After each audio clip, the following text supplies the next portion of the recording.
aula de hoje, nós vamos abordar os seguintes tópicos: consentimento genérico e incorporação de termos desconhecidos, determinação do conteúdo do contrato em caso de ambiguidade.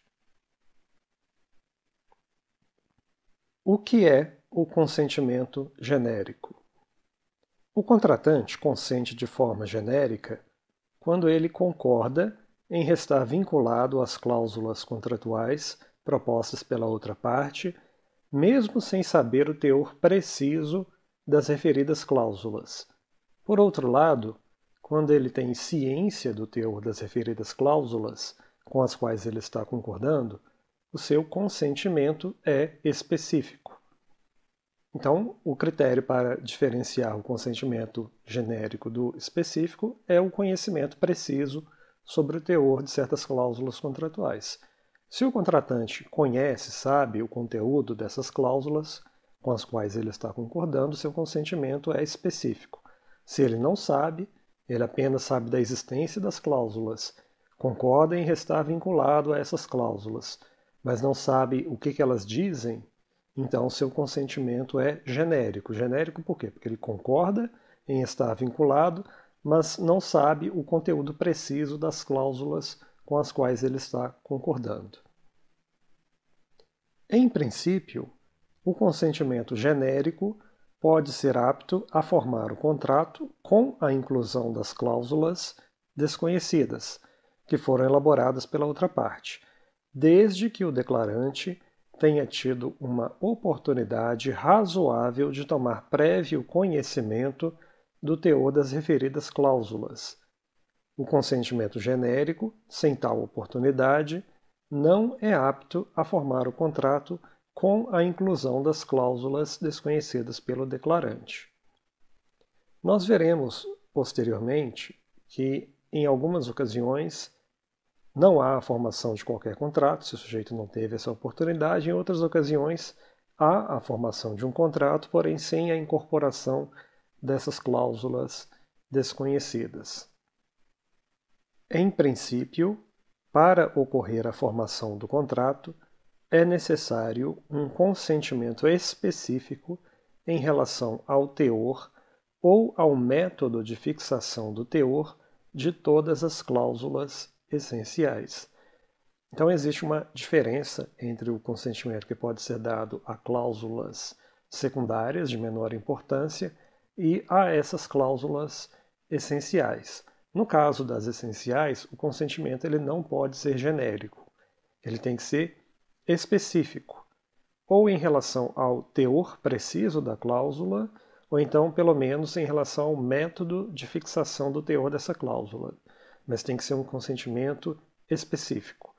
O sujeito não pode simplesmente concordar genericamente em restar vinculado a uma cláusula essencial, sob pena de não haver consenso suficiente para a formação do contrato, porque é necessário ocorrer um acordo quanto ao conteúdo mínimo, que é uma matéria que a gente estudou em aulas anteriores.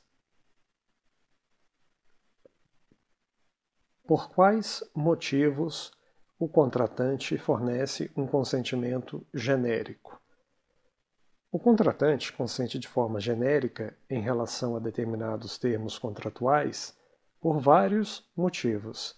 Entre eles estão o fato de o contratante saber que ele não tem condições de exercer grande influência sobre a outra parte, podendo pouco fazer para alterar o teor dos termos propostos pela outra parte, em virtude da disparidade de poder de barganha entre elas.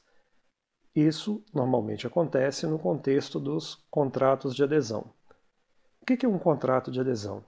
É um contrato em que uma das partes diz para a outra: pegar ou largar.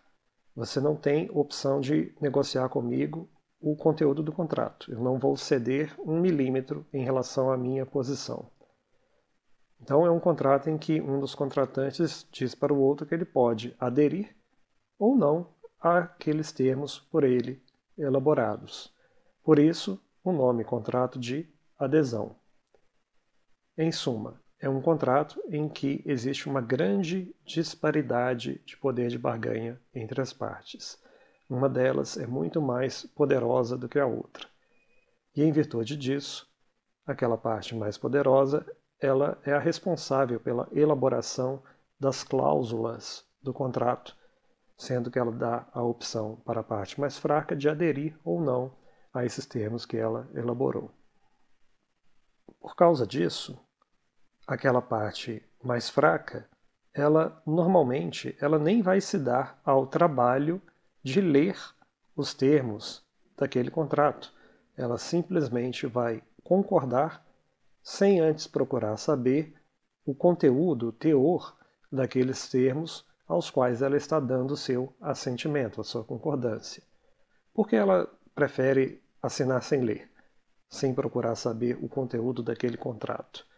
A explicação é um tanto óbvia, porque ela prefere não gastar tempo e dinheiro analisando, pesquisando o conteúdo daquele contrato e no final assinar do mesmo jeito, do que simplesmente assinar sem ler.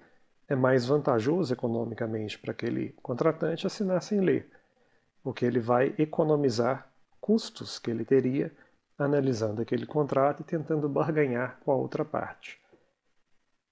Este é um dos motivos pelos quais um dos contratantes fornece o seu consentimento genérico.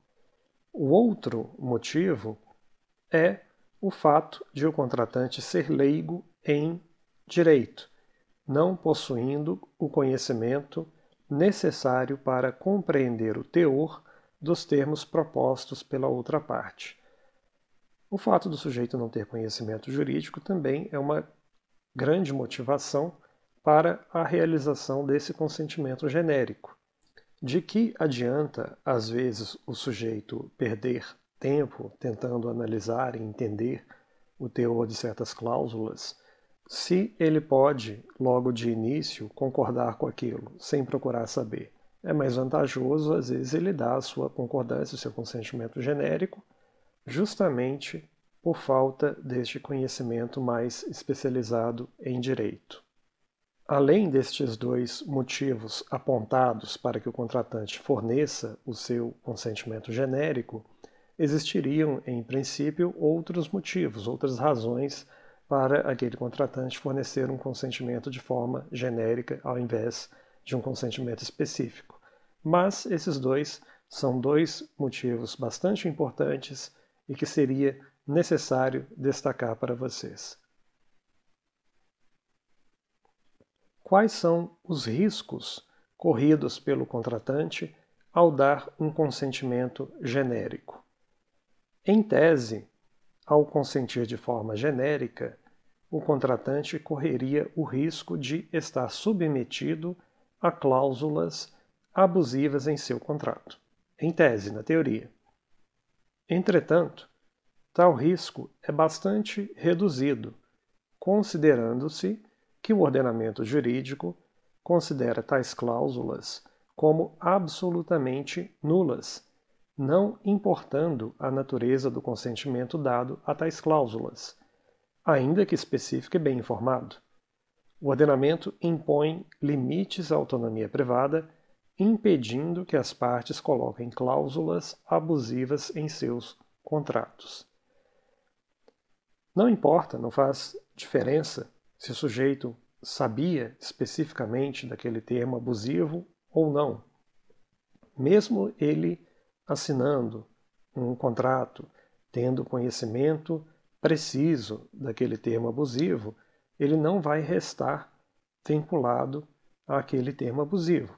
Então, de certa forma, aquele contratante ele está protegido quando ele fornece um consentimento genérico, concorda sem saber exatamente com o que ele está concordando, porque aqueles termos abusivos não vão ser, em hipótese alguma, incorporados ao contrato. O regime jurídico das cláusulas abusivas fornece, assim, uma proteção muito boa para aquele contratante, tranquilizando-o, permite que ele dê um consentimento genérico sem correr um risco de restar vinculado a cláusulas abusivas. Então, qual é o verdadeiro risco corrido pelo contratante ao consentir de forma genérica? O risco é o de restar vinculado a cláusulas surpreendentes ou inesperadas, ainda que não abusivas. Esse é o verdadeiro risco corrido por aquele contratante. E por causa disso, o ordenamento jurídico ele tem que criar mecanismos para tentar proteger esse contratante contra esse risco de restar vinculado a cláusulas surpreendentes ou inesperadas. O que seria isso? É algo que, se o sujeito soubesse o teor daquela cláusula, provavelmente ele não teria concordado com ela, porque ela é incomum, diferente, não muito usual. É uma cláusula que causa surpresa, que ela não era esperada por aquele sujeito ao tomar a decisão de contratar. Ele não esperava encontrar aquele tipo de cláusula no contrato. E isso pode trazer prejuízos para ele. Ela não vai gerar um desequilíbrio contratual, ela não é uma cláusula abusiva, mas ela pode, de alguma maneira, prejudicar aquele contratante e fazendo com que ele reste vinculado a um contrato contra a sua vontade.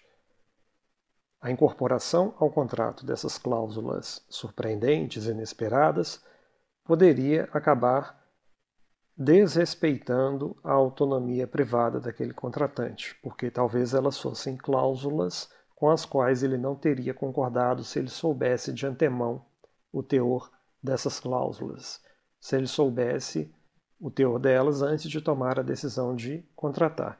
Então este é o verdadeiro risco corrido pelo contratante ao dar o seu consentimento genérico.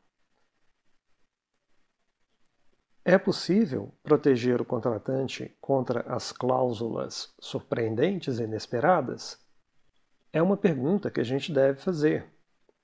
Ao contrário das cláusulas abusivas, que geram um desequilíbrio contratual facilmente perceptível, as cláusulas surpreendentes ou inesperadas não geram tal desequilíbrio. O que é surpreendente para determinado indivíduo pode não ser surpreendente para outro. Logo, é inviável a elaboração de um catálogo de cláusulas surpreendentes ou inesperadas. Por tal motivo, é difícil para o ordenamento jurídico combater as referidas cláusulas diretamente.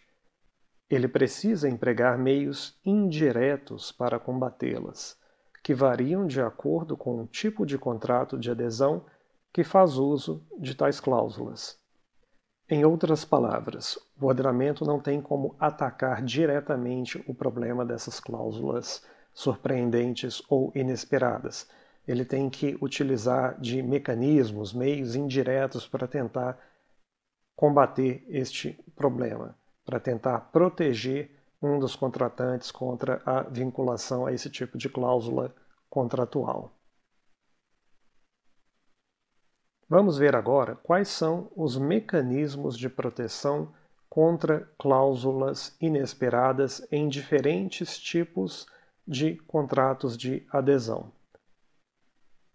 Primeiro, vamos ver uma classificação dos tipos de contratos de adesão.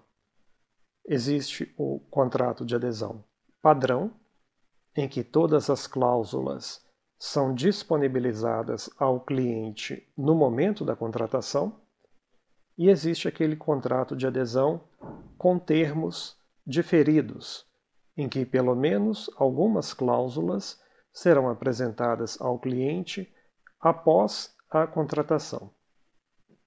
O que seriam isso? Termos diferidos.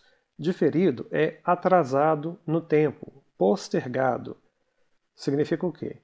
Que naquele tipo de contrato de adesão, pelo menos alguns dos termos não são apresentados no momento em que aquele sujeito toma a decisão de contratar.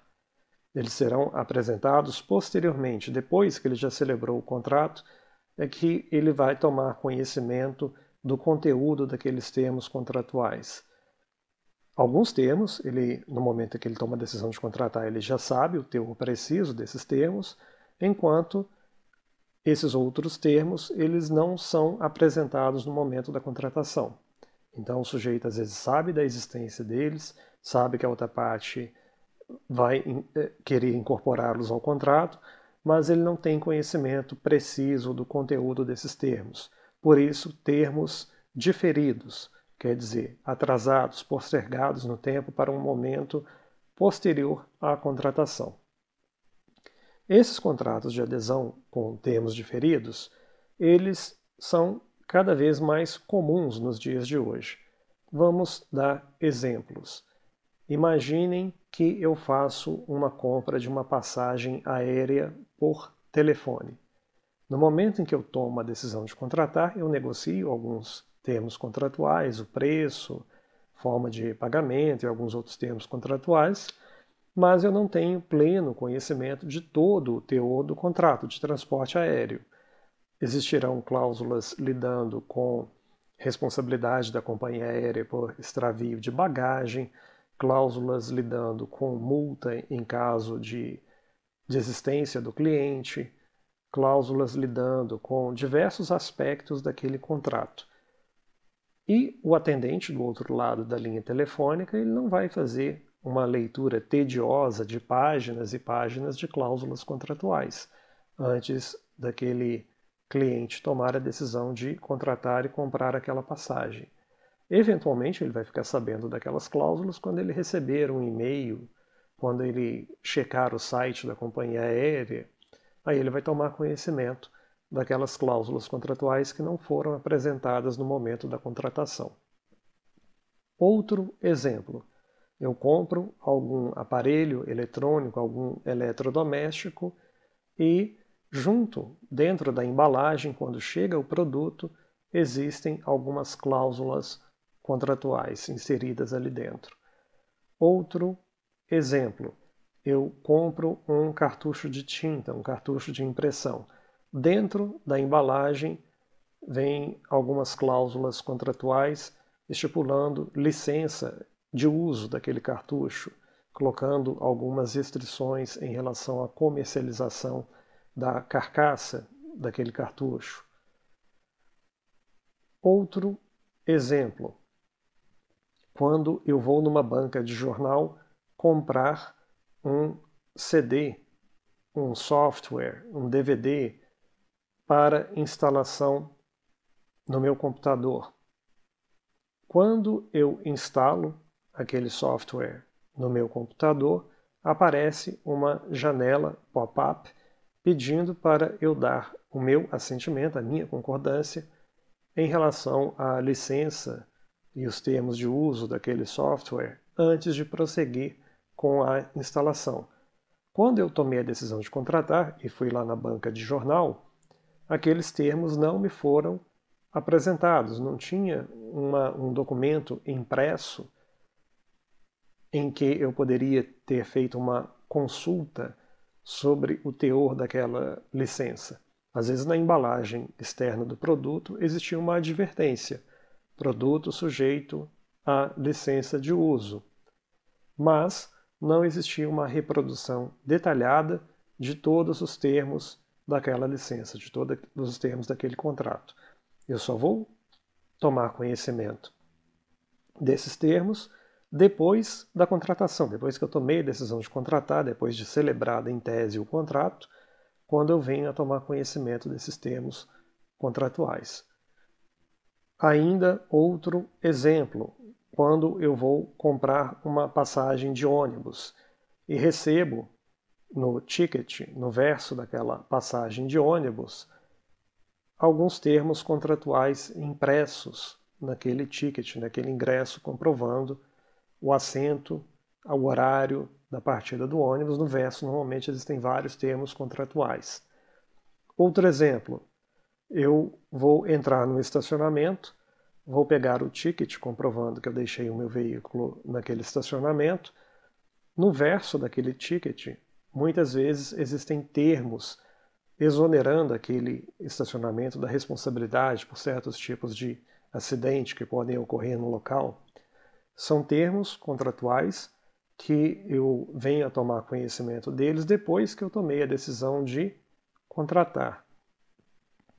Outro exemplo, eu vou me hospedar no hotel, vou fazer o check-in. No momento que eu faço o check-in, eu assino vários documentos, alguns termos contratuais, mas quando eu chego dentro do quarto do hotel, existe um folheto discriminando horário de uso da piscina, horário de funcionamento do restaurante. São termos que vão me vincular, mas que às vezes não constavam daquele documento que eu assinei quando eu fiz o check-in. São termos que eu venho a tomar conhecimento posteriormente, depois que eu tomei a decisão de contratar. Então, isso é extremamente comum nos dias de hoje, esses contratos de adesão com termos diferidos. Então, existe aquele contrato de adesão padrão, em que todas as cláusulas são disponibilizadas ao cliente no momento da contratação, e o cliente pode consultar aquelas cláusulas, folhear aquele documento, e existe este contrato de adesão com termos diferidos, em que pelo menos algumas das cláusulas não estariam sendo apresentadas no momento da contratação, no momento em que o sujeito toma a decisão de contratar. Vamos ver agora os mecanismos de proteção contra aquelas cláusulas surpreendentes nesses dois tipos diferentes de contrato de adesão. No contrato de adesão padrão, o mecanismo de proteção é obrigar o contratante que elaborou as cláusulas a destacar de forma conspícua aquelas cláusulas restritivas de direitos. Isso consta do Código de Defesa do Consumidor, artigo 54, parágrafo 4º. Já no contrato de adesão com termos diferidos, o mecanismo de proteção é obrigar o contratante que elaborou as cláusulas a fornecer uma advertência sobre a existência de outras cláusulas não apresentadas no momento da contratação que farão parte do contrato, bem como a reduzir o custo de acesso a tais cláusulas. Essa obrigação aí, ela não está muito clara no Código de Defesa do Consumidor. Ela seria o resultado de uma interpretação do artigo 46 do referido código, conforme eu vou argumentar mais tarde nesta aula. Como exatamente os mecanismos descritos protegem aquele contratante contra aquelas cláusulas surpreendentes ou inesperadas? Exatamente como que esses mecanismos funcionam? Da seguinte maneira, naquele caso do contrato de adesão padrão, ao obrigar o contratante mais forte que elaborou aquelas cláusulas a destacar certas cláusulas restritivas de direito, isso pode evitar que o contratante, aquela parte mais fraca, que tem a tendência de dar o seu consentimento genérico, dá pelo menos uma oportunidade para ele de verificar determinados termos, justamente aqueles termos que estão em destaque, para evitar que ele seja surpreendido e acabe sendo vinculado a um termo contratual com o qual ele não concordaria, se ele soubesse o teor. Então, é assim que funciona no caso do contrato de adesão padrão. É uma forma de alertar aquela parte contratante mais fraca, fazer com que ela preste atenção em relação a determinadas cláusulas contratuais. É como se fosse uma advertência para ela. Olha, presta atenção nisso daqui. Você vai dar o seu consentimento genérico sem ler, e faz todo sentido permanecer nesse estado de ignorância e dar o consentimento genérico sem antes procurar saber o teor preciso, mas, por favor, preste atenção nesses termos em destaque.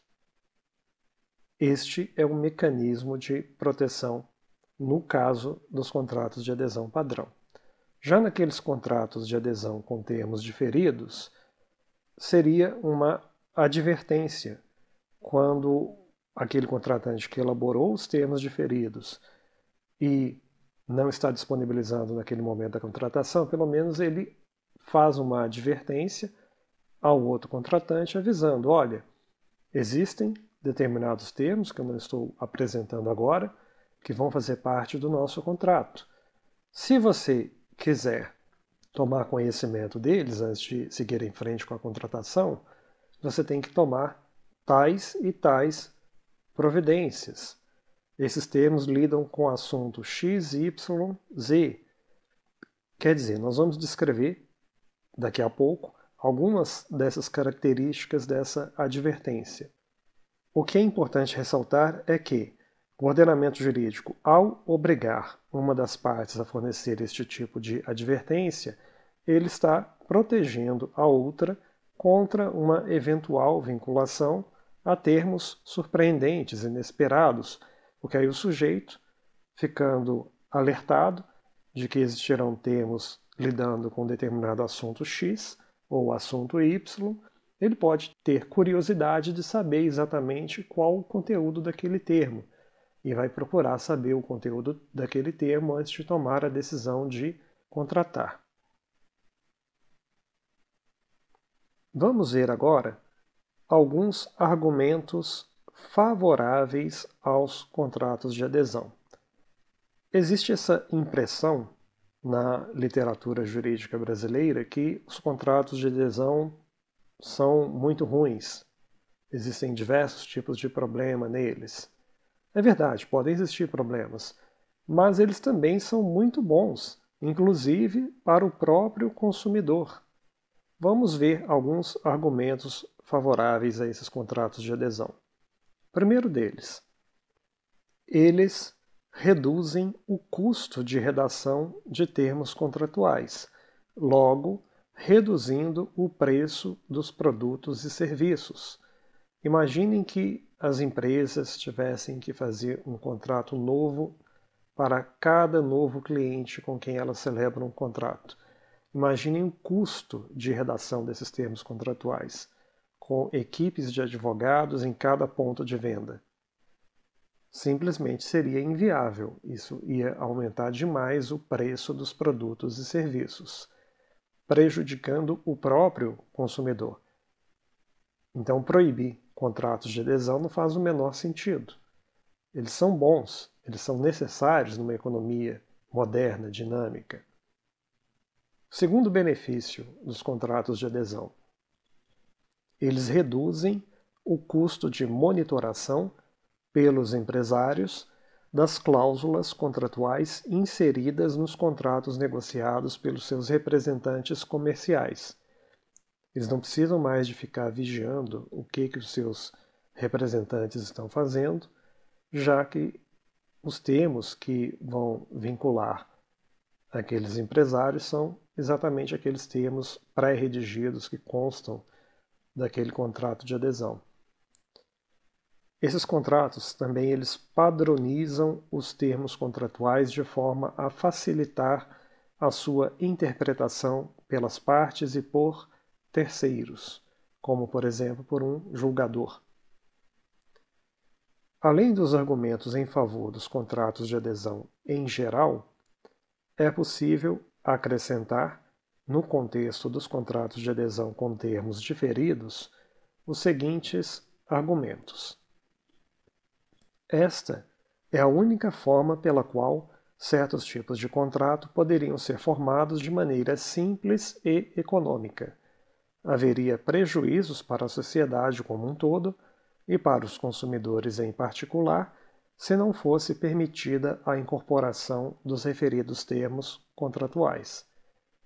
O fato de os termos estarem amplamente disponíveis antes da contratação não traz nenhum benefício para o consumidor, dado o fato de que a maior parte dos consumidores se recusa a ler o que lhes é colocado ou simplesmente não consegue processar o excessivo volume de informações disponíveis.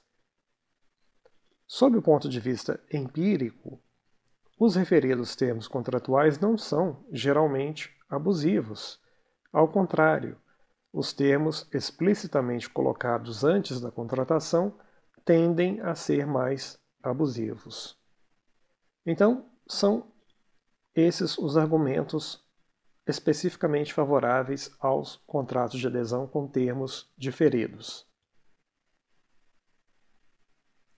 Então, é necessário agora a gente trabalhar a questão da proteção daquele contratante nos contratos de adesão com termos diferidos.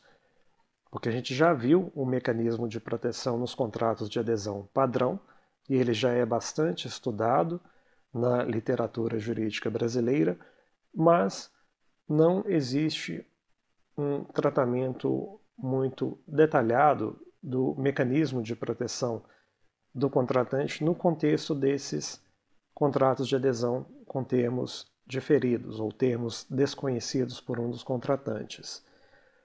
Existe uma norma no Código de Defesa do Consumidor que, em tese, poderia ser utilizada para fornecer proteção àquele contratante contra esses termos desconhecidos, inesperados.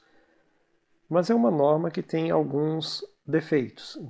Nós vamos, então, agora sugerir uma interpretação desta norma de forma a corrigir os seus defeitos e fornecer um mecanismo mais eficiente de proteção àquele contratante no contexto dos contratos de adesão com termos diferidos. Vamos ler o que diz o artigo 46. Abre aspas.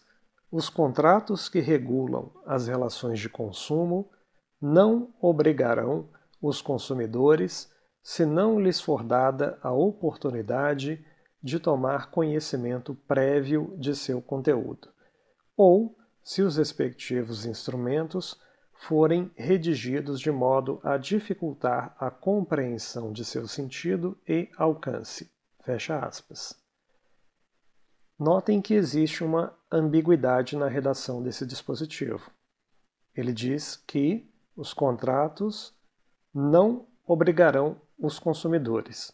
Não obrigarão em que sentido? No sentido de não ocorrer a formação de qualquer contrato entre as partes, ou não obrigarão no sentido de ser formado um contrato, porém sem a incorporação daqueles termos diferidos, daqueles termos desconhecidos por um dos contratantes. Não é muito claro a redação do dispositivo legal. Um pouco mais adiante nós vamos esclarecer e vamos sugerir a interpretação disso daí, mas no momento eu quero só chamar a atenção para esta ambiguidade. Um outro ponto que também é defeituoso na redação desse dispositivo é que ele não dá uma definição do que seria a oportunidade de tomar conhecimento prévio de seu conteúdo. Existe essa colocação no dispositivo, mas ele não define exatamente o que seria isso daí, o que seria essa oportunidade. Existem algumas possibilidades de interpretação deste conceito. Vamos lá. Oportunidade como plena disponibilização do teor dos termos contratuais através de um documento impresso.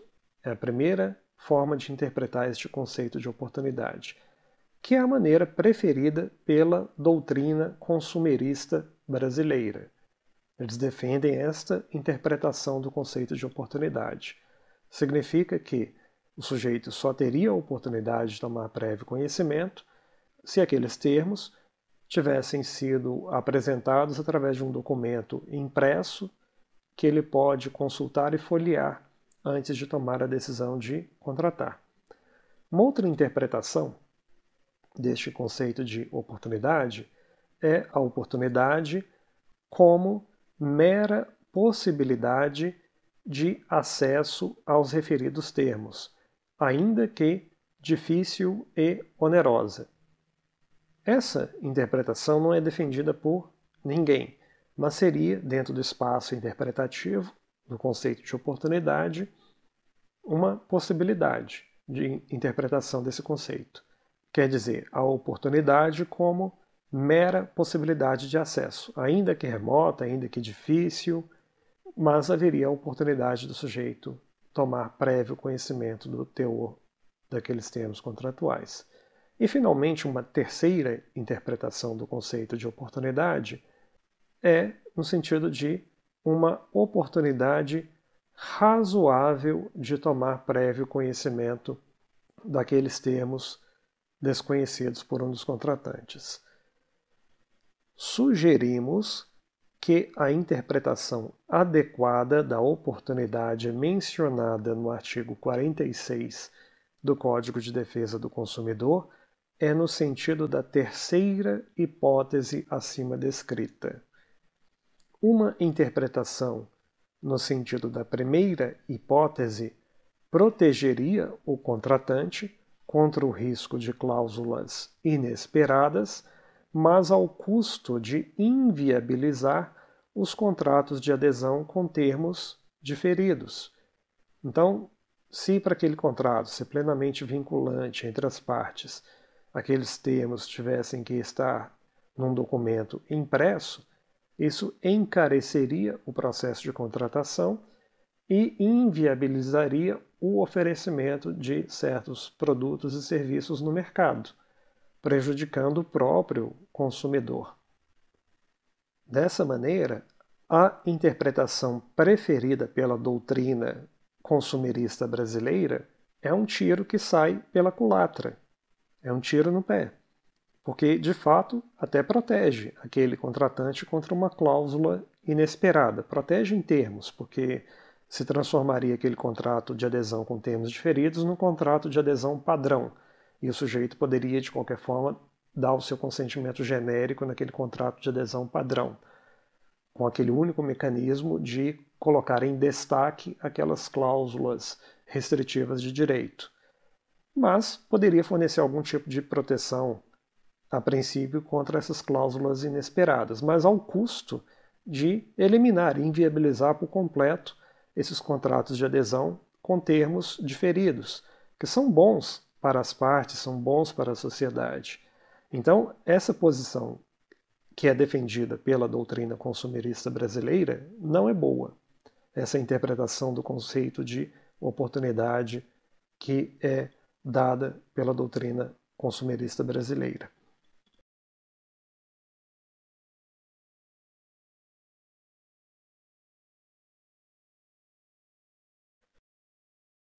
Uma interpretação no sentido da segunda hipótese preservaria tais contratos, mas ao custo de deixar o contratante sem nenhuma proteção contra aquele risco. Então, se a gente entender oportunidade como mera possibilidade, ainda que onerosa, difícil, mas como mera possibilidade de acesso aos termos antes de tomar a decisão de contratar, então aqueles contratos de adesão com termos diferidos seriam preservados, mas traria esse custo de, eventualmente, deixar desprotegido aquele contratante. Ele não receberia nenhum tipo de mecanismo de proteção contra cláusulas surpreendentes, contra cláusulas inesperadas. E isso poderia acabar prejudicando o respeito à sua autonomia privada. Então, essa segunda interpretação do conceito de oportunidade também não é boa. A interpretação ideal é aquela que eu falei ali, de uma oportunidade razoável, porque ela vai chegar num ponto de equilíbrio. Ela não vai eliminar completamente os contratos de adesão com termos diferidos, eles serão preservados, e ao mesmo tempo vai fornecer algum tipo de mecanismo de proteção contra essas cláusulas surpreendentes ou inesperadas. Então vamos ver como deveria ser interpretado esse conceito de oportunidade razoável de tomar prévio conhecimento. Vamos ver os requisitos para a sua configuração. Primeiro requisito: deve existir uma advertência. O contratante que elaborou aqueles termos que não estão sendo apresentados, ele deve advertir o outro, falando sobre a existência desses termos. Mas o ideal é que esta advertência não seja apenas genérica, no sentido de, olha, existirão termos que farão parte do nosso contrato que não estão sendo apresentados agora. Isso seria uma advertência genérica. O ideal é que esta advertência seja específica. Quer dizer, que alerte sobre a existência dos termos e, além disso, também descreva brevemente a natureza dos referidos termos desconhecidos. No que exatamente consistiria essa descrição? Ele não precisa de reproduzir integralmente o teor do termo desconhecido, ele precisa só de indicar o assunto trabalhado por aqueles termos desconhecidos. Então, por exemplo, se existe uma cláusula de eleição de foro no meio daqueles termos desconhecidos, a advertência não precisa de reproduzir integralmente a cláusula de eleição de foro. Ela só precisa de indicar: dentre os termos desconhecidos existem cláusula de eleição de foro. Só isso. Só indicar que existe uma cláusula de eleição de foro. Não precisa de reproduzir ela completamente.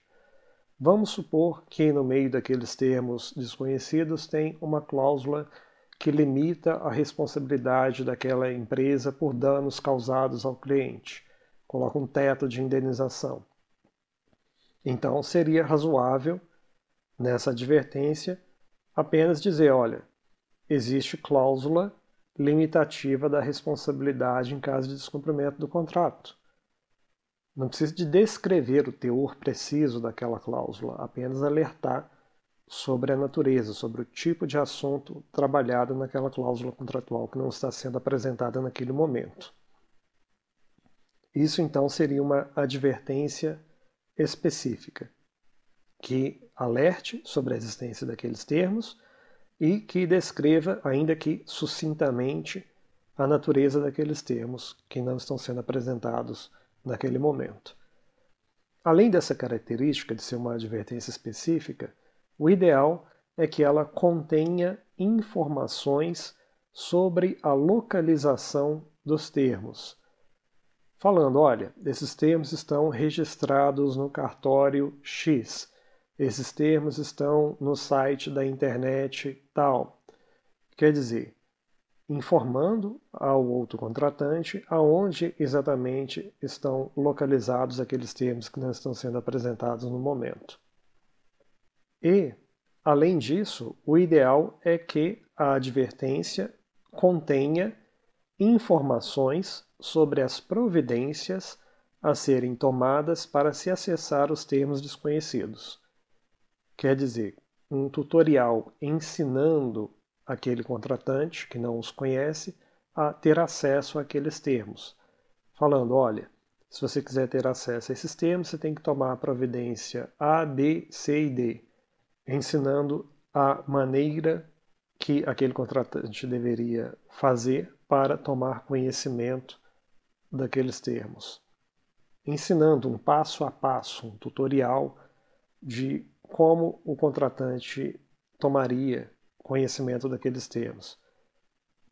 Finalmente, além destas características que têm que estar presentes na advertência, o ideal é que exista um baixo custo de acesso aos termos desconhecidos. Custo entendido em sentido amplo, envolvendo tempo, esforço ou dinheiro. Quer dizer, se o contratante quiser acessar aqueles termos antes de tomar a decisão de contratar, não pode ser uma situação em que ele vai gastar uma enorme quantidade de tempo fazendo isso. Tem que ser um acesso relativamente rápido. Também tem que ser uma situação em que ele não vai ter que fazer um enorme esforço para poder ter acesso àqueles termos. Tem que ser relativamente fácil para ele ter acesso. E também tem que ser uma situação na qual ele não vai ter que gastar uma quantidade muito grande de dinheiro para ter acesso. O ideal é que ele tenha que gastar muito pouco ou praticamente nada, seja gratuito o acesso àqueles termos desconhecidos.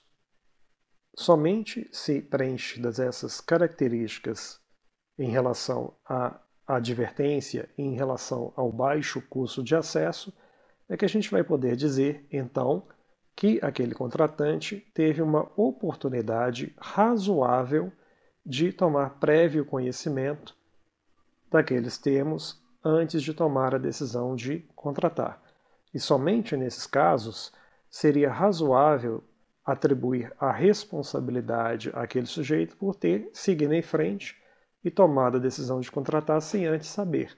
Se a gente quer imputar algum tipo de responsabilidade moral para aquele contratante que tomou a decisão de contratar sem antes procurar saber, seria razoável responsabilizá-lo apenas naqueles casos em que de fato ele teve essa oportunidade razoável de tomar prévio conhecimento. Se ele não teve essa oportunidade razoável, não me parece muito adequado imputar algum tipo de responsabilidade moral por aquela escolha que ele fez de tomar a decisão de contratar no escuro, sem antes procurar saber o teor preciso daqueles termos com os quais ele estava concordando. Consentimento informado, ainda que genérico, por meio de uma advertência específica. Eu estou citando um trecho do artigo do Stephen Friedman, no qual ele explica a lógica dessa advertência específica e como ela promove um consentimento mais bem informado, ainda que genérico. Abre aspas. O argumento mais simples em apoio ao requisito da advertência é que ele leva a sério duas justificativas para os contratos com termos diferidos. Em primeiro lugar, um comprador preocupado com os termos contratuais pode optar por buscá-los antes da compra. E, em segundo, um comprador que não está disposto a proceder com uma transação que envolva termos diferidos pode evitar a realização da referida transação. A advertência reforça ambas as justificativas. Devido ao fato de que as cortes validam os termos diferidos nos casos em que um comprador tinha condições de descobri-los antes da compra, parece razoável, pelo menos, permitir que o comprador saiba o que procurar caso resolva descobrir o teor dos referidos termos. Isto é, o mínimo de justiça exige que, se as cortes forem atribuir aos compradores qualquer conhecimento que pudessem obter com algum esforço, então os mencionados compradores devem ser capazes de ter, pelo menos, uma pista sobre o que estaria envolvido em tal conhecimento. Essa é uma função que seria bem servida pela advertência. Possivelmente mais importante é o fato de que a advertência dá ao comprador a informação necessária para que possa decidir se os tipos de termo em questão são importantes o suficiente para que ele faça o esforço de buscar os detalhes, especialmente porque a busca dos termos envolve mais do que simplesmente perscrutar um único documento. Em outras palavras, os compradores do computador em Hill poderiam ter considerado os detalhes precisos da garantia limitada ou da assistência técnica permanente insuficientemente importantes para justificar uma pesquisa ulterior. Apesar disso, caso os compradores soubessem que havia termos que afetavam o seu direito de demandar em juízo, talvez tivessem considerado necessário investigar os detalhes dos referidos termos. O objetivo de alertar potenciais compradores para que eles mesmos se protejam pode ser mais bem servido pela exigência de que os vendedores forneçam aos compradores em potencial alguma indicação de quais seriam os termos diferidos, ao invés da mera exigência de que fossem notificados a respeito do fato de que existiriam alguns termos diferidos não especificados. Fecha aspas. Como vocês devem ter percebido, essa advertência específica parece ser um mecanismo mais eficaz para proteger o contratante contra aquelas cláusulas surpreendentes ou inesperadas colocadas pela outra parte. Porque ao invés de sobrecarregar aquele contratante com um excesso de informações, conforme acontece nos contratos de adesão padrão, a advertência, por ser sucinta, facilita o entendimento daquele contratante. Ele não vai ficar inundado por informações, ele não vai acabar ficando mais confuso, ele talvez fique mais esclarecido, porque o raciocínio dele vai estar mais focado. E aí ele vai tomar uma decisão baseada na avaliação de risco dele. Ora, essa cláusula desconhecida ela trata do assunto X, vamos supor. Trata de eleição de foro. Para mim isso não é muito importante, então eu não vou procurar saber sobre esse assunto. Trata de eleição de foro, já se eu considero bastante importante, então eu vou procurar saber o teor daquela cláusula antes de tomar a decisão de contratar. E assim o consentimento dele vai ser mais bem informado, ainda que permaneça genérico. Mas ele vai tomar uma decisão muito melhor fundamentada sobre a questão de prosseguir e contratar sem antes procurar saber ou não. Vamos ver agora a questão de como os casos seriam decididos na hipótese de controvérsia sobre a incorporação dos termos desconhecidos. Aqui a gente está fazendo um esquema geral para vocês terem uma visão geral de como os casos deveriam, em tese, ser solucionados. Vamos começar com aquela primeira hipótese. Caso exista ao menos um termo essencial dentre os termos desconhecidos. Nesta primeira hipótese, não deveria ocorrer a formação de qualquer contrato. E o motivo é simples. Faltou consenso suficiente para a formação do contrato em virtude da ausência de acordo quanto a todos os termos considerados essenciais. Faltou acordo quanto ao conteúdo que tem que ser minimamente acordado para haver a formação do contrato. Ora, se existe um termo essencial no meio daqueles desconhecidos, significa que faltou acordo, pelo menos em relação a esse termo essencial. Então, a solução correta é não haver a formação de qualquer tipo de contrato entre as partes. Agora vamos ver a segunda hipótese.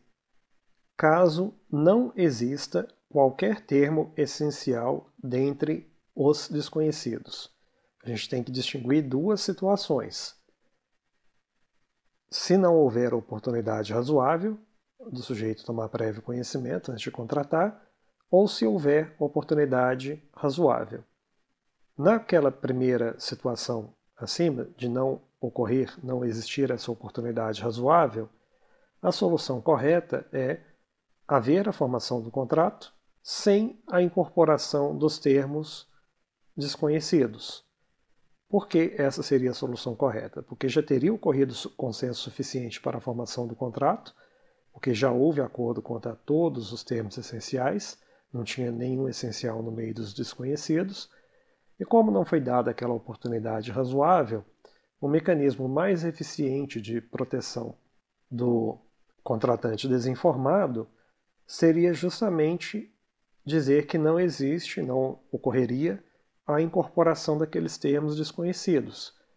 Idealmente, se o legislador conseguisse elaborar um catálogo de cláusulas surpreendentes, termos surpreendentes, assim como ele faz com aqueles abusivos, o legislador poderia atacar diretamente o problema e consideraria nulos, de pleno direito, tanto aqueles termos abusivos quanto aqueles surpreendentes ou inesperados.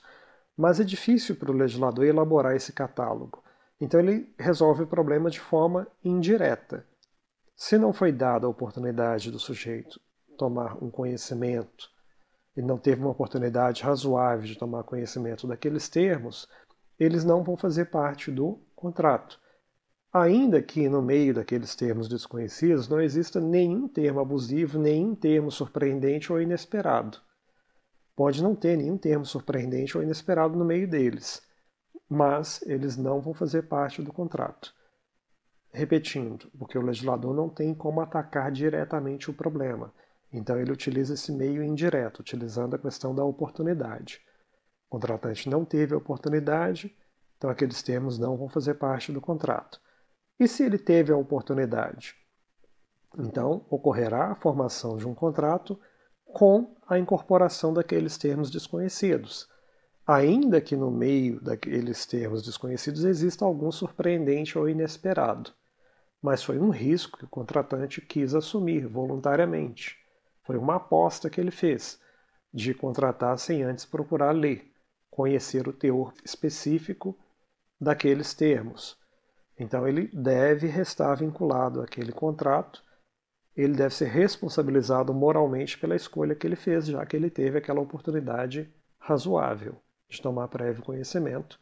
Então os termos vão fazer parte do contrato, ainda que exista algum termo surpreendente ou inesperado no meio daqueles termos desconhecidos. Nós vamos ver nos próximos slides 2 casos decididos na justiça brasileira que vão ilustrar a aplicação dessas normas que a gente estudou. O primeiro desses casos me parece ter sido decidido incorretamente. Eu vou fazer uma crítica a ele. O segundo caso, por outro lado, ele me parece ter sido decidido corretamente. Nós vamos ver como a solução ideal desses 2 casos ilustra a aplicação dessas normas que a gente acabou de estudar. Ilustração número 1. O primeiro caso decidido na justiça brasileira. Esse caso, ele envolve um litígio sobre um contrato de seguro.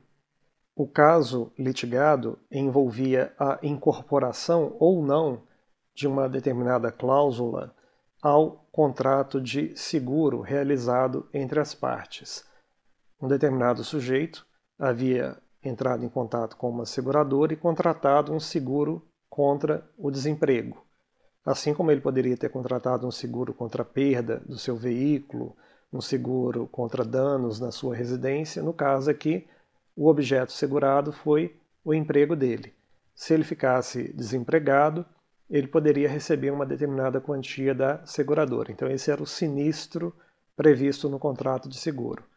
O fato do segurado ficar eventualmente desempregado. Esse era o objeto do contrato de seguro. Vamos ver o que aconteceu nesse caso. Abre aspas.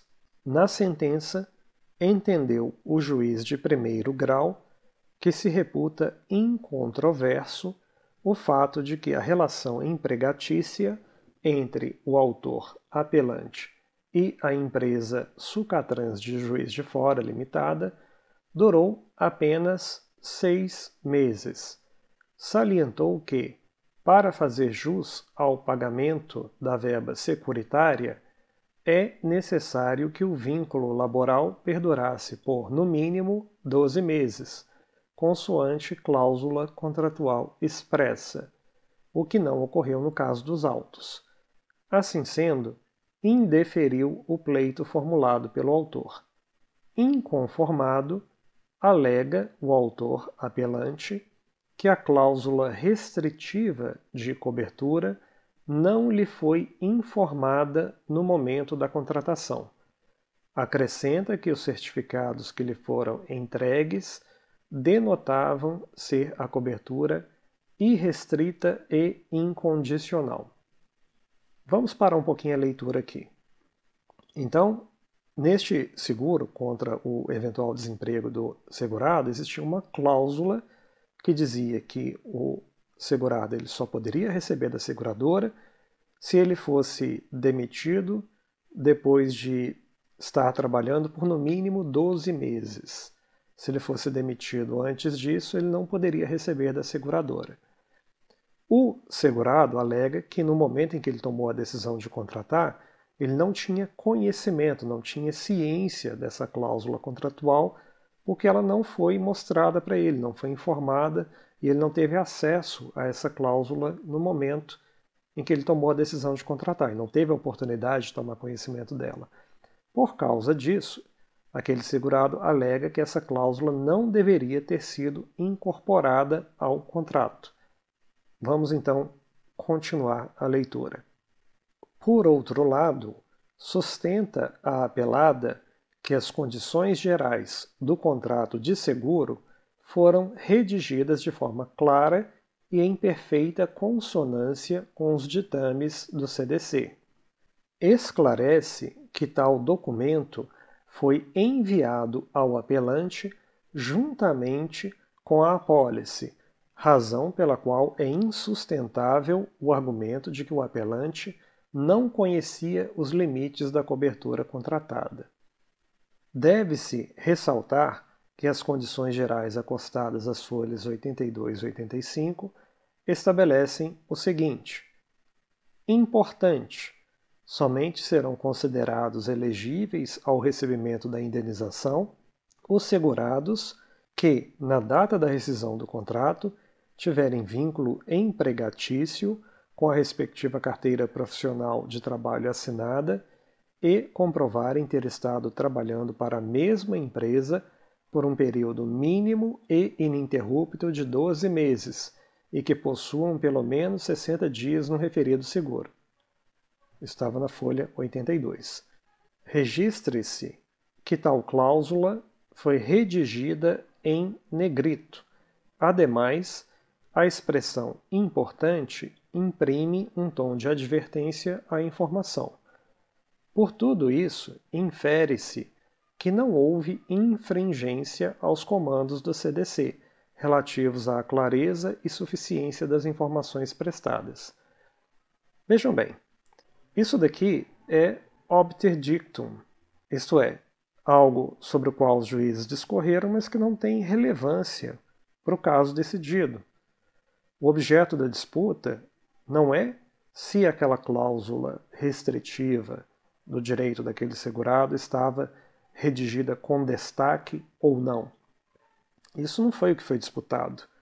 O objeto da disputa, segundo o que foi alegado ali pelo segurado, é que essa cláusula não foi disponibilizada para ele, ele não teve acesso ao teor dessa cláusula antes de tomar a decisão de contratar.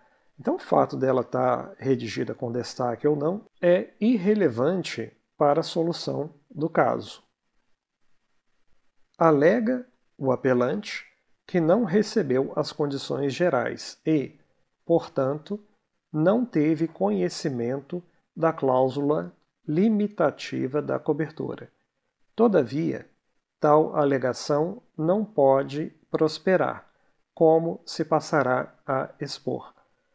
O certificado de seguro, acostado pelo apelante às folhas 17, contém um texto com informações ao segurado cujo teor alude às condições gerais anexas a este certificado. O mesmo documento informa que o seguro contratado é regido pelas respectivas condições gerais e recomenda a leitura atenciosa destas. Assim, é de se inferir que as condições gerais chegaram às mãos do segurado. Vamos parar um pouquinho aqui para comentar esse trecho, que ele é extremamente importante. Existia uma questão probatória, uma questão fática a ser provada, que era o fato da seguradora ter disponibilizado ou não aquelas condições gerais de negócio dela, onde constava aquela cláusula restritiva da cobertura do segurado. O segurado alega que ele não teve prévio acesso a essas cláusulas. A seguradora alega que disponibilizou. Isso é uma questão fática, uma disputa sobre um fato. A seguradora disponibilizou essas condições gerais de negócio, onde estava aquela cláusula controvertida, ou não disponibilizou. Segundo os juízes que decidiram esse caso aqui, é de se inferir que as condições gerais chegaram às mãos do segurado simplesmente pelo fato de que, naquele certificado que foi entregue ao segurado no momento da contratação, havia a informação de que as condições gerais estavam anexas àquele certificado. Só isso. Porque tinha informação no certificado de que as condições estavam anexas. Então, logo, por causa disso, elas foram entregues. Ora, isso não me parece ser uma prova suficiente de que aquelas condições elas realmente foram entregues ao segurado, disponibilizadas para ele, antes dele tomar a decisão de contratar. Porque o que acontece ordinariamente, na maior parte dos casos, no mercado de seguro? O que acontece é que o cliente celebra o contrato e só algum tempo depois chega via correspondência ou via e-mail para ele a apólice completa, com todos os termos do contrato de seguro. Isso é o que normalmente acontece. O sujeito celebra o contrato de seguro, algum tempo depois chega na residência dele uma correspondência com a apólice completa, com todas as cláusulas daquele contrato de seguro, dentre elas as cláusulas das condições gerais de negócio da seguradora. Os juízes são homens experientes, eles sabem que isso é o que ordinariamente acontece. Por que eles inferiram que as condições estavam disponíveis só pelo fato de estar escrito de que elas estavam anexas ao certificado? Isso não faz muito sentido. Ainda mais se a gente levar em conta a distribuição do ônus da prova no Código de Defesa do Consumidor. Segundo esse código, se a afirmação do consumidor for verossímil, for crível, acreditável, algo plausível, então é ônus da outra parte provar em sentido contrário. Presume-se verdadeira aquela alegação feita pelo consumidor. Isso é a distribuição do ônus da prova no Código de Defesa do Consumidor, que foi ignorado aqui nesse caso. E essa afirmação do segurado era bastante verossímil. Por quê que ela era plausível? Porque existe, de fato, essa prática no mercado de seguro, de apresentação das condições gerais de negócio apenas após a celebração do contrato. Tanto existe essa prática que o próprio órgão do governo federal que regula o mercado de seguros no Brasil, ele criou uma norma obrigando as seguradoras a informar ao segurado, a enviar ao segurado essa apólice, essas cláusulas contratuais após a contratação. Ora, se existe uma norma obrigando as seguradoras a fazerem isso, é porque pressupõe-se que, ordinariamente, essas cláusulas não são enviadas no momento da contratação, só depois que o contrato já foi celebrado. Além de tudo isso que eu falei, ainda existe a questão da produção de prova negativa. Não é que o segurado tem que provar que não recebeu. É a seguradora que tem que provar que entregou. E uma prova razoável de que ela teria entregue aquelas condições seria ter mostrado um recibo, uma declaração do segurado de que ele recebeu especificamente as condições gerais de negócio. Inclusive, haveria a possibilidade de um recibo mecânico, por exemplo, destacando uma parte da folha daquelas condições gerais de negócio, onde constaria a assinatura do segurado. Isso seria possível de ser feito. E o fato é que não existe nenhuma prova nesse sentido fornecida pela seguradora, a não ser o fato de estar escrito naquele certificado de seguro de que as condições gerais estavam em anexo. Os próprios juízes que decidiram esse caso, eles se sentiram inseguros sobre essa questão da entrega, da disponibilização dessas condições. Tanto é que eles acrescentaram um outro argumento. Vamos continuar a leitura da decisão. Se, por uma eventualidade, as condições gerais não acompanharam o certificado, o apelante deveria ter o cuidado de informar o fato à seguradora, devendo-se registrar que esta disponibiliza 2 terminais telefônicos para que os segurados possam acioná-la em caso de dúvida, sendo certo ainda que os números se encontram no certificado. Todavia, não há nos autos qualquer indício de que o apelante tenha diligenciado nesse sentido, pelo que persiste a presunção de que o documento chegou às suas mãos. Prestem bem atenção à natureza desse argumento. Os juízes estão dizendo que existiria uma presunção de que aquelas condições gerais de negócio foram disponibilizadas simplesmente porque o sujeito deveria ter o dever de correr atrás da informação e, pelo fato dele ter descumprido esse dever de correr atrás daquela informação, então presume-se que foi entregue para ele. É um tipo de argumento que não parece fazer muito sentido. Vamos continuar a leitura da decisão.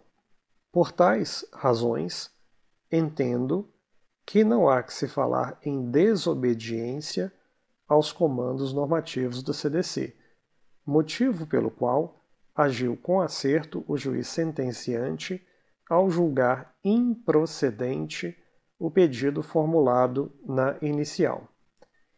Olha, eu concordo que o juiz sentenciante julgou corretamente, de julgar improcedente, mas não com base no fundamento defendido pelo juiz de primeiro grau e por essa corte de segunda instância. Não com base no fundamento que eles defenderam. Eles julgaram improcedente com base no fundamento de que aquela cláusula restritiva da cobertura do seguro foi incorporada ao contrato. Na minha visão, deveria ser julgado improcedente o pedido do segurado com base no fundamento de que não houve a formação de qualquer contrato entre as partes, porque aquela cláusula restritiva da cobertura do seguro deveria ser considerada um termo essencial. A cláusula deveria ser considerada um termo essencial porque não seria razoável delegar, seja para o legislador ou para o juiz, a incumbência de redigir no lugar das partes. Como é que eles iam complementar aquela lacuna do contrato, supondo que não houve acordo quanto àquele ponto? Não tem como. Será que o prazo de carência seria de 1 dia, 2 dias, 1 mês, 2 meses, 3 meses, 12 meses, conforme era o caso concreto? Não tinha como completar aquela lacuna, por nenhuma técnica de complementação da lacuna do contrato. Por isso, na minha visão, ela seria um termo essencial. Ora, se não houve acordo, se, sob o ponto de vista probatório, aquela cláusula não foi disponibilizada para o contratante, significa que não houve acordo quanto àquele termo. Se não houve acordo quanto àquele termo, ele sendo um termo considerado essencial, não houve acordo quanto ao conteúdo mínimo do contrato. Então, a princípio, não teria havido a formação de qualquer contrato entre as partes. Então, a seguradora realmente não tinha que pagar para o segurado, tinha que julgar improcedente, mas com base em outro fundamento. Se fosse julgado improcedente com base nesse fundamento da não formação de um contrato entre as partes, pelo menos o segurado receberia algum tipo de proteção. Qual proteção? Ele poderia obter a restituição daquelas parcelas que ele pagou para a seguradora durante 6 meses, quando ele acreditou que existia um contrato entre as partes. Seria uma hipótese de enriquecimento sem causa por parte da seguradora. Ela não teria que pagar o valor combinado no contrato, porque não houve a formação de um contrato, mas ela teria que devolver para aquele segurado aqueles valores que ela recebeu do segurado, justamente porque ela teria recebido algo sem nenhum fundamento jurídico, seria uma hipótese de enriquecimento sem causa. E assim, o segurado receberia algum tipo de proteção. No caso dessa decisão aqui, o segurado não recebeu proteção alguma. Ele ficou sem qualquer tipo de proteção. Agora vamos observar o finalzinho dessa decisão.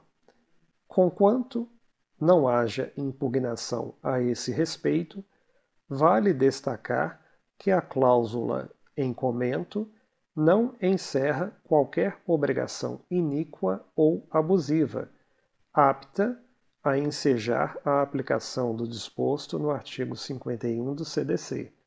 Com efeito, é perfeitamente razoável que a seguradora estipule um prazo para que a relação empregatícia se consolide e dê ensejo à indenização no caso de dispensa sem justa causa.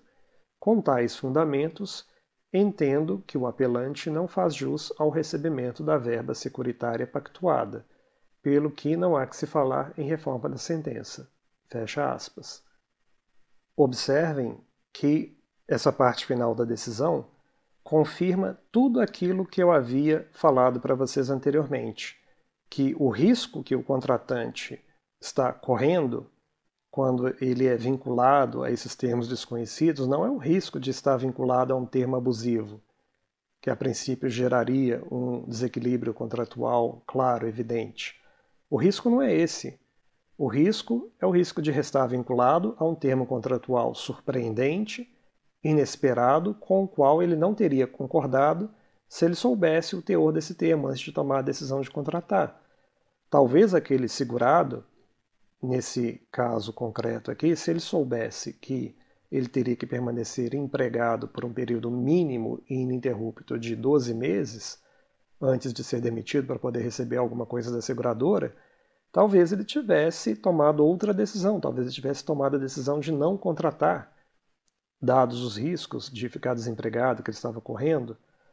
Então, vejam bem, ele pode ter sido surpreendido por esse tipo de cláusula contratual. Talvez ela fosse inesperada para ele. E isso justifica fornecer algum tipo de proteção para aquele contratante. E, infelizmente, essa decisão judicial aqui, ela não forneceu esse tipo de proteção para o contratante. Vamos seguir em frente agora para a próxima decisão judicial. Este segundo caso envolvia um litígio sobre a incorporação ou não de determinada cláusula a um contrato de consórcio. O que aconteceu, basicamente? O sujeito participou de um consórcio durante um determinado período de tempo. Depois de algum tempo, ele desistiu de participar, de continuar no grupo, desfez a relação contratual, conforme lhe era permitido fazer, e pleiteou, exigiu a restituição das parcelas que ele havia pago durante o período de participação. A administradora do consórcio falou: "Peraí, eu não posso ou não tenho que devolver agora, porque existe uma cláusula no nosso contrato dizendo que eu só estou obrigada a devolver depois de um determinado período de tempo." O ex-consorciado alegou que aquela cláusula não foi disponibilizada para ele no momento que ele tomou a decisão de contratar, e que logo ela não deveria fazer parte do contrato e ele deveria ter o direito de obter a restituição imediata das quantias que ele pagou durante o período de participação. Então a disputa foi sobre a incorporação ou não dessa cláusula ao contrato. Vamos ler aqui o que o relator disse no acórdão. Abre aspas. A princípio, não se pode considerar abusiva cláusula que prevê a restituição das prestações pagas após o encerramento do consórcio. Vamos parar para comentar aqui. Isso é aquilo que eu venho insistindo com vocês. O risco que o contratante está correndo nesses casos não é o de restar vinculado a uma cláusula abusiva, porque tanto faz se ele tinha conhecimento anterior ou não sobre essa cláusula abusiva, ela vai ser reputada como não escrita, ela não vai fazer parte do contrato. Então o risco, quando ele toma a decisão de contratar sem saber o teor dos termos contratuais e com termos que não estão sendo apresentados no momento da contratação, é o risco de restar vinculado a uma cláusula surpreendente, inesperada. Nesse caso aqui, talvez se o consorciado soubesse da existência dessa restrição à restituição das parcelas que ele pagou, na hipótese de desistência, que ele não poderia pleitear imediatamente a devolução daquilo que ele havia pago, se ele soubesse dessa cláusula, talvez ele não teria concordado com o contrato, não teria celebrado esse contrato. Então, como a decisão deixou muito claro, a cláusula em si mesma ela não era abusiva. Vamos continuar a leitura. Não era abusiva por quê? Pois a natureza jurídica desse contrato pressupõe esforço comum dos integrantes do grupo, e a saída antecipada de um deles gera o desfalque, a prejudicar os que remanescem. Entretanto, no caso em tela, o apelado, embora sustente a existência de cláusula contratual estabelecendo a restituição das parcelas no prazo de 60 dias do encerramento do grupo, não juntou aos autos os contratos em apreço. Ademais, não comprovou ter informado o consumidor acerca do conteúdo do contrato, tampouco da existência de cláusula restritiva de seu direito à restituição das prestações, no caso de exclusão ou desistência. Vamos comentar este trecho da decisão. Observem que o custo de acesso àqueles termos provavelmente não era baixo. Tanto é que o próprio advogado da empresa, da administradora do consórcio, ele sequer conseguiu juntar aos autos a minuta do contrato, onde estava aquela cláusula restritiva do direito do ex-consorciado. Então, certamente não era baixo o custo de acesso aos termos daquele contrato. Provavelmente isso significa, isso não está explícito na decisão, mas provavelmente isso significa que aquele contratante não teve uma oportunidade razoável de tomar prévio conhecimento dos termos daquele contrato, justamente por causa dessa onerosidade, desse custo de acesso àqueles termos. Agora vamos continuar a leitura, naquele trecho destacado ali. É certo que as propostas de adesão acostadas às folhas 99, 100 e 102, 103 fazem remissão às condições gerais devidamente registradas em cartório. Olhem só, vamos parar aqui para comentar. Houve uma advertência. Então, quando aquele consorciado ele assinou o contrato de consórcio, existia uma cláusula lá que o advertia sobre a existência de outros termos contratuais que não estavam sendo apresentados naquele momento e que fariam parte do contrato. Mas tudo indica que era uma advertência genérica, não era uma advertência específica. Lembrem o que eu falei há pouco tempo atrás. O ideal é que essa advertência ela seja específica. Quer dizer, alerte aquele contratante que desconhece os termos sobre a existência de outros termos que vão fazer parte do contrato e descreva, ainda que sucintamente, a natureza desses termos. Então poderia existir naquela advertência ali algo mais ou menos assim. Existirão cláusulas restringindo a restituição das parcelas pagas em caso de desistência do consórcio. Ponto. Cláusulas que alteram ou modificam a restituição devida ao cliente em caso de desistência. Ponto. Quer dizer, não precisa de reproduzir integralmente a cláusula, só fala a natureza do assunto. E isso pode suscitar a curiosidade daquele contratante, caso ele ache esse assunto importante o suficiente, porque ele acha que há uma possibilidade dele desistir no futuro daquele consórcio, então ele vai querer procurar saber o teor daquela cláusula, ele vai correr atrás da informação. Mas isso somente vai ocorrer se ele receber uma advertência específica. Se ele recebeu uma advertência genérica, como parece ter sido o caso aqui, como que isso vai suscitar a curiosidade dele para ele correr atrás da informação? Então, novamente, ele pode ser surpreendido com uma cláusula que ele sequer desconfiava que existia naquele contrato. Vamos continuar a leitura da decisão. No entanto, não se pode olvidar o fornecedor tem o dever de informar o consumidor acerca do conteúdo do contrato, sob pena de não obrigá-lo, nos termos do artigo 46 da legislação consumerista. Notem que é citado aqui o artigo 46, mas não é feita nenhuma exegese dele. Fala apenas sob pena de não obrigá-lo, mas não obrigá-lo em que sentido? No sentido de não existir qualquer tipo de contrato entre as partes, ou existir um contrato, porém sem a incorporação daqueles termos desconhecidos. A decisão judicial cita o artigo 46 do Código de Defesa do Consumidor, que tem uma redação tanto ambígua, e a própria decisão não esclarece o sentido dele.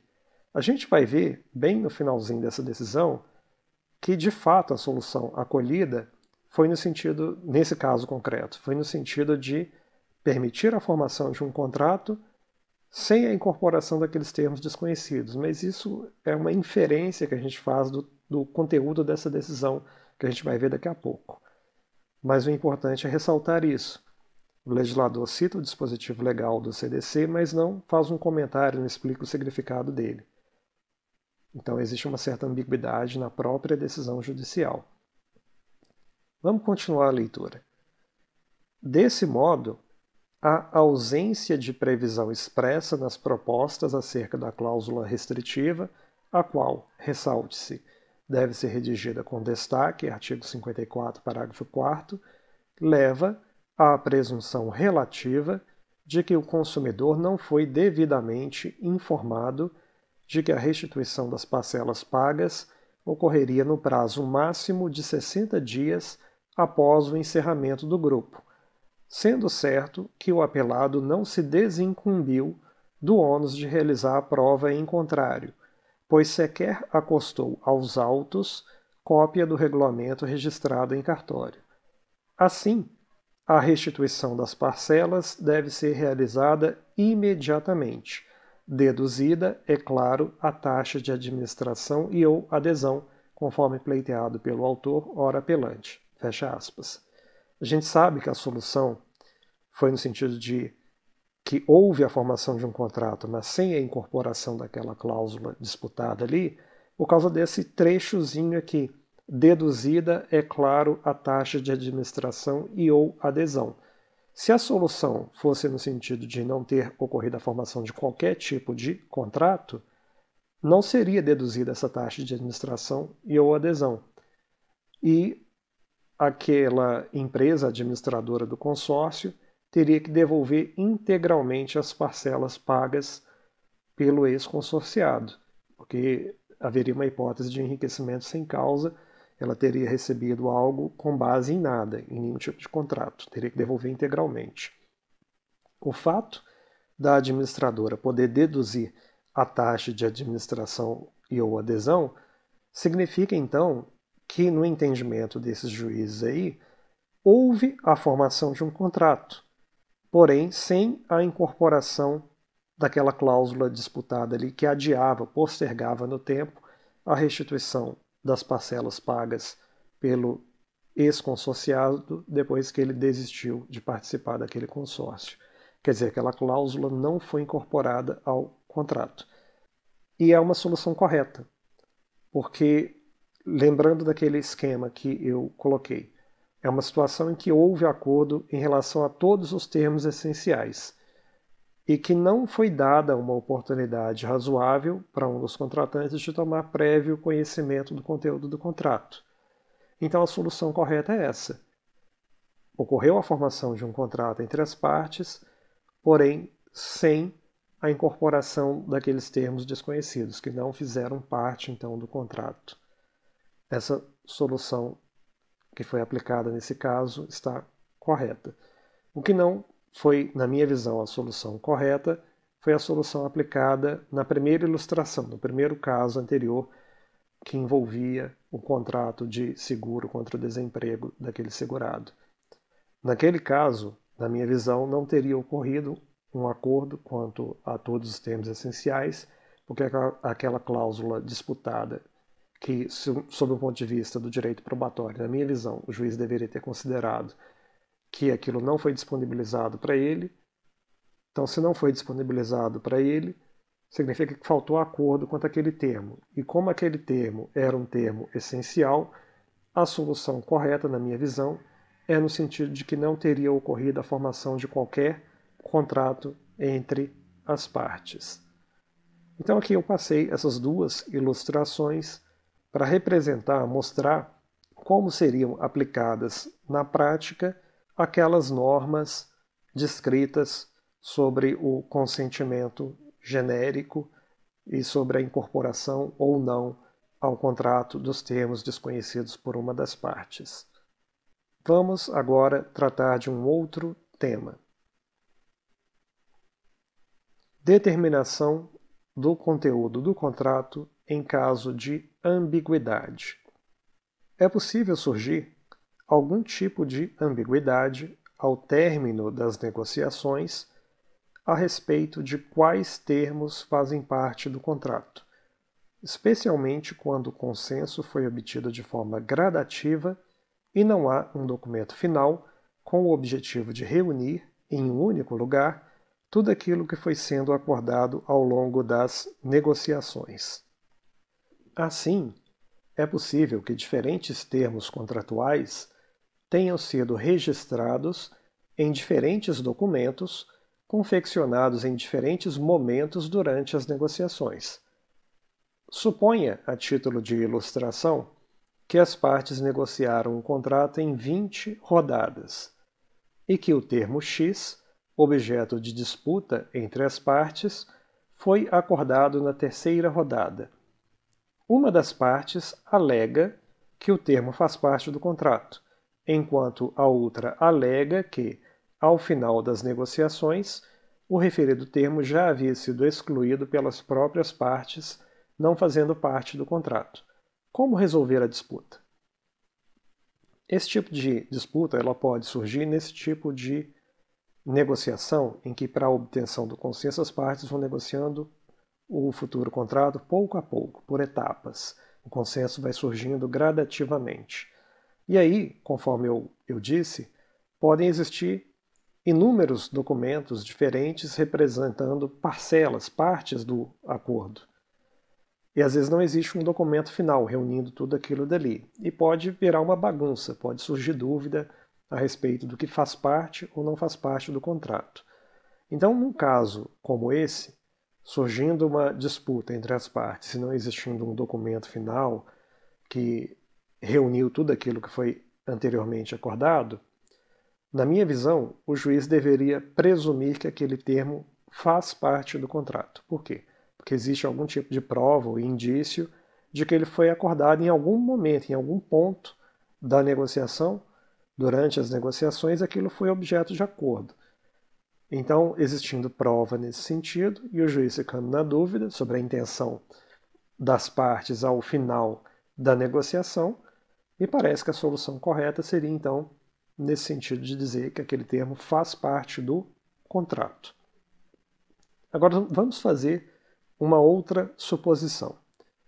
Suponha agora que os fatos são os mesmos da ilustração anterior, sendo a única diferença o fato de que as partes tomaram o cuidado de redigir um documento final que, supostamente, teria reunido tudo aquilo que havia sido acordado anteriormente e que faria parte do contrato. O termo X não consta da redação final. A omissão foi um esquecimento inocente ou foi deliberada? Nesta hipótese agora, as partes, de fato, redigiram um documento final, elas tomaram esse cuidado. Mas surgiu um litígio ainda assim. Uma delas alega que um determinado termo que foi anteriormente acordado, que não está no documento final, aquilo faz parte do contrato, a outra alega que não. Como que o juiz vai resolver? O critério é igual ao critério anterior. O juiz vai tentar adivinhar qual que era a comum intenção das partes ao término da negociação. E aí ele vai analisar diversos indícios e circunstâncias. E, em caso de dúvida, o que o juiz deve fazer? Na minha visão, em caso de dúvida, o juiz deve presumir que aquele termo não faz parte do contrato, justamente porque ele não consta daquele documento final. Agora, antes de aplicar a presunção, o juiz vai tentar formar a convicção dele, com base em todas as provas e indícios. Uma das partes pode apresentar prova que houve um ajuste no preço, justamente quando foi incluído aquele termo lá atrás, na terceira rodada de negociação, as partes fizeram um reajuste no preço porque aquele termo contratual trazia um custo maior de cumprimento para uma das partes. E aí as partes alteraram também o preço que estava sendo combinado. E ao final da negociação, o preço permaneceu o mesmo. Ora, isso pode ser um indício de que as partes tiveram a intenção que aquele termo fizesse parte do contrato e foi um mero esquecimento inocente ele não ter sido reproduzido no documento final. e a parte que está alegando que ele não faz parte do contrato está agindo de forma estratégica, agindo de má fé. E o juiz pode chegar a essa conclusão. E apesar de não estar no documento final, o juiz entender que sim, aquele termo faz parte do contrato. Mas, em caso de dúvida, se o juiz ficar na dúvida, aplica essa presunção. Como tem um documento final e o objetivo do documento final é justamente elucidar quais são os termos do contrato e não está no documento final, então o juiz vai presumir que aquele termo não faz parte do contrato. E eu ainda fiz uma pergunta no finalzinho aqui, olhem aqui embaixo. Faz alguma diferença se no documento final consta uma cláusula de integralidade, a chamada merger clause? Depende. Depende da natureza dessa cláusula de integralidade, da questão de se ela reflete com fidelidade ou não a comum intenção das partes ao término da negociação.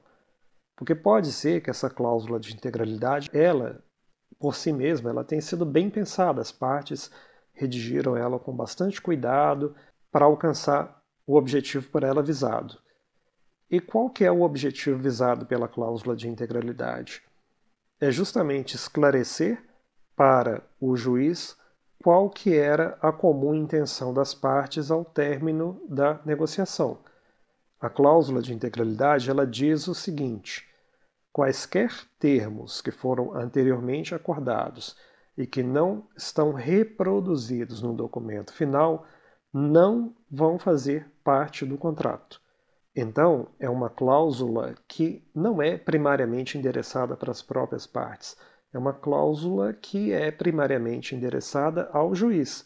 Se as partes já preveem que pode ocorrer um futuro litígio a respeito do que faz ou não faz parte do contrato, então elas já se antecipam e querem ajudar o juiz a esclarecer qual seria a comum intenção delas ao término da negociação.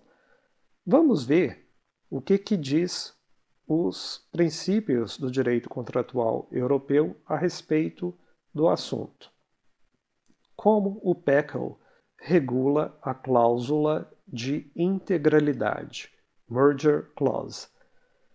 Artigo 205. Inciso 1. Caso um documento contratual escrito contenha uma cláusula individualmente negociada, declarando que o referido documento incorpora todos os termos do contrato, uma cláusula de integralidade, quaisquer declarações, compromissos ou acordos anteriores que não estiverem reproduzidos no documento não fazem parte do contrato. O que seria uma cláusula individualmente negociada? É aquela cláusula que reflete com fidelidade a comum intenção das partes, porque as partes colocaram ela de caso pensado, deliberadamente, pensaram bastante antes de inserir aquela cláusula no contrato. Isso que significa ser individualmente negociada. Quando então que ela não é individualmente negociada? Ela não é individualmente negociada, por exemplo, quando ela foi imposta por uma das partes a outra em virtude da disparidade de poder de barganha entre as partes. A parte mais forte da relação contratual disse o seguinte para a outra: é pegar ou largar. Ou você concorda com isso ou não tem contrato entre a gente. Nesse caso, a cláusula de integralidade ela não foi individualmente negociada. Um outro exemplo de situação em que ela não foi individualmente negociada é quando ela é colocada no contrato, ela é inserida no contrato como uma cláusula de estilo. Quer dizer, as partes viram aquela cláusula em algum modelo de contrato, acharam que ela tinha algum tipo de relevância, que seria interessante colocar ela no contrato, e colocaram aquela cláusula no contrato, mas sem entender a função dela, o objetivo dela. Ela foi colocada então como uma cláusula de estilo. Não foi de forma deliberada, pensada, refletida. Simplesmente colocaram porque acharam que ela tinha importância e que precisava de ter no contrato, mas nem sabiam para que exatamente ela servia. Nesse caso também, ela não foi individualmente negociada e não reflete com fidelidade a comum intenção das partes ao término da negociação. Então, ela não vai servir como orientação ao juiz a respeito de qual teria sido a comum intenção das partes ao término da negociação. O juiz simplesmente deve entender ou deve reputar essa cláusula como não escrita, como se ela sequer existisse.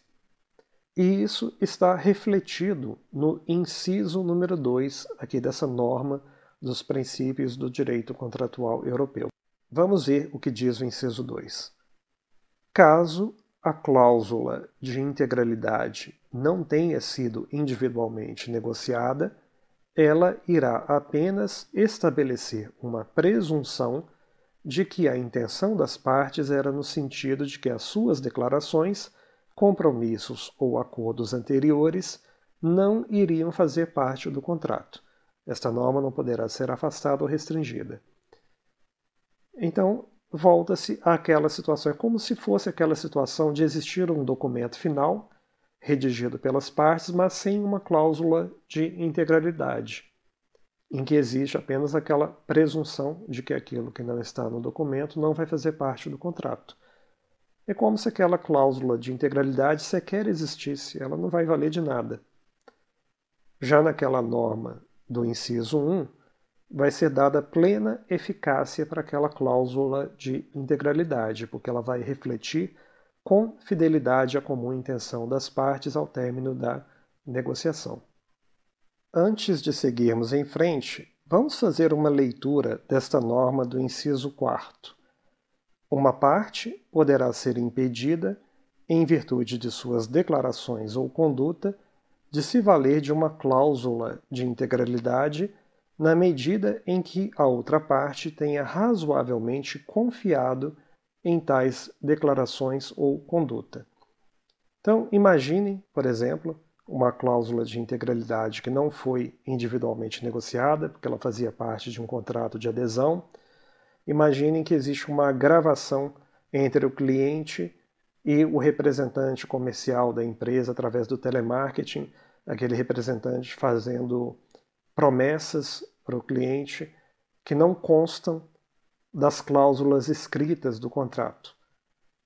Ora, o cliente pode provar depois, requisitar a gravação e provar depois que houve acordo em relação a determinadas cláusulas contratuais e que elas vão fazer parte do contrato. A empresa não vai poder opor aquela cláusula de integralidade para impedir a incorporação daquele termo ao contrato. Então é bem relevante esse inciso 4 que a gente viu aqui. Vamos então para o próximo slide. Eu fiz aqui um esquema para a gente ter uma visão geral dessas soluções. Então aqui, critério para a solução da ambiguidade e as presunções a serem aplicadas em caso de dúvida. O critério para a solução da disputa entre as partes é o da determinação pelo juiz de qual era a comum intenção das partes ao término da negociação, a respeito da inclusão ou não do termo disputado. O juiz deverá formar a sua convicção sobre a comum intenção das partes com base em todas as provas, indícios e circunstâncias disponíveis. E o que fazer em caso de dúvida? Sugerimos que devam ser aplicadas as seguintes soluções. Não existindo um documento final que pretenda reunir todos os termos acordados, em caso de dúvida, o juiz deve considerar que o termo faz parte do contrato. Agora vamos supor que existe um documento final cuja função é reunir todos os termos do contrato, mas aquele termo disputado não está no documento final. Se nesse documento final não há uma cláusula de integralidade, em caso de dúvida, o juiz deve considerar que o termo não faz parte do contrato. Por outro lado, se nesse documento final existe uma cláusula de integralidade que não foi individualmente negociada, a cláusula é reputada como não escrita, aplica-se à solução anterior. É como se não houvesse uma cláusula de integralidade. E se ela foi individualmente negociada? aplica-se a cláusula. Ela vai ter pleno efeito, plena eficácia. E o juiz vai entender que aquele termo disputado não faz parte do contrato, porque não está redigido no documento final. Essas normas que eu acabei de descrever, elas são aplicáveis também ao direito brasileiro, porque elas nada mais são do que um desdobramento da interpretação de qual seria a comum intenção das partes ao término da negociação. Quer dizer, nada mais é do que o emprego da interpretação subjetiva segundo a comum intenção das partes. E isso é tudo para a aula de hoje.